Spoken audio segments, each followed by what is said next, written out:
Quick show of hands. Who's ever played a video game in here? Okay, most of us. That's good. That's good.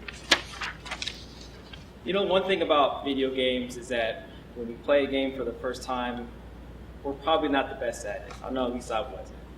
I grew up playing Super Mario Brothers. I grew up playing Tecmo Bowl. So some great and classic games. The one thing that I love about video games is that at any time, you have the opportunity just to jump in there and to start.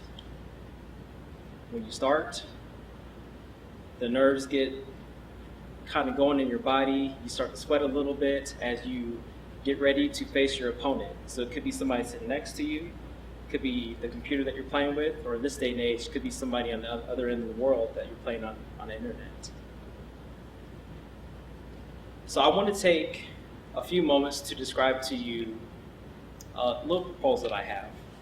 And this proposal is about taking that concept of starting with a journey in your life.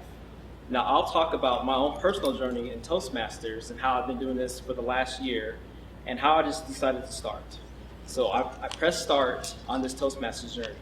And I think Felicia said it best when she had talked about the mentor-mentee process, about each person having different goals coming into Toastmasters. So when I initially came into Toastmasters, I decided that I wanted to join Toastmasters to improve my public speaking. I was a kid that stuttered quite a bit, and I knew at some point in my life I would actually have to fix this. So when I got here in the club, I realized that I was surrounded by all sorts of great speakers, which made me just a little bit nervous. But had I not pressed start and then jump into the game, I would be missing out on some of the different adventures that are in here. So as I started on my Toastmasters journey, I realized that I sucked as a public speaker, flat out. But that's fine. I had to understand the rules of the game. I had to understand the different tactics with speaking. I had to understand too that it's probably not a good idea to walk back and forth up here while I'm speaking. That's just something I didn't understand until I actually got involved in the game. So I pressed start and I got to learn some different concepts about the rules and the ways that we should play this game in Toastmasters. So over time, I got better. I studied, I practiced, I got a little more familiar with what was going on in this environment. And then you know what happens when you get comfortable and then you feel like you're going up sky high, just like you're in that video game? The next level comes, and then you realize the bosses and that the enemies at that level are completely different, so now you have to change your strategy altogether. But it's an opportunity. It's an opportunity for a new challenge. It's an opportunity for some growth, and it's an opportunity for some development. And I would say that it's important for us to all take advantage of this opportunity that's ahead of us, because like James said, we only got one life to live. We're going to die.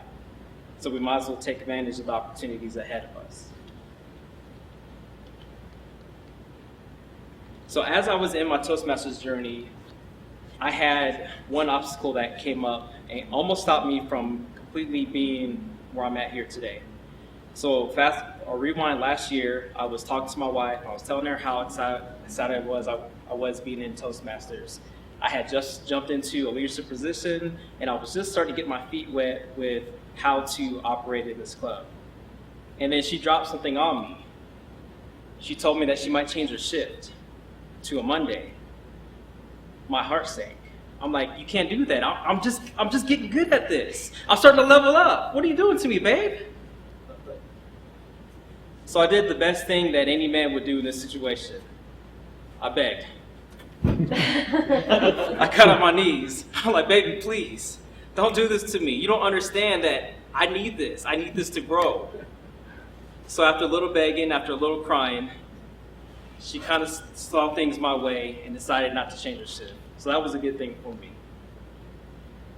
But once again, too, as we get to different levels in this game that we press start on, we're going to face different challenges and different opportunities and obstacles that might take us out the game altogether.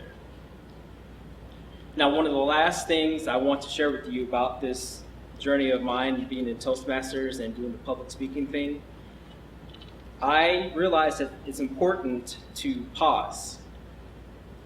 So pausing is good. Pausing allows you to catch your breath. It allows you to take a moment to kind of collect your thoughts.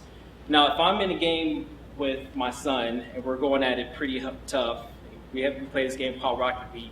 Just the other day, he beat me like 7-0, and I was so mad. I was getting ready to throw this controller halfway across the room because he was beating me so bad. But I didn't do that. I kind of paused, I collected my thoughts, and I just stepped away from the situation. I said, you know what? I got better things to do anyways. I don't need to be playing video games. But I didn't quit. I could have easily quit. So what I'm going to do is I'm going to practice and get a little bit better, and I'm going to show him what I'm really made of.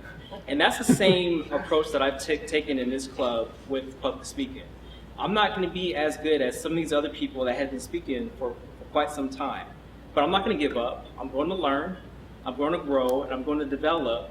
And then I'm going to take all those elements that I've learned from these people in this club and then apply the good and then use those things that challenge me so I can get better as a public speaker. We won't do any of this stuff that I'm talking about not without starting first. So I want to encourage you here today. Step up to the plate, take some coins out, put the money into the arcade machine, and just press start. Go and make your dreams a reality in this club. Thank you.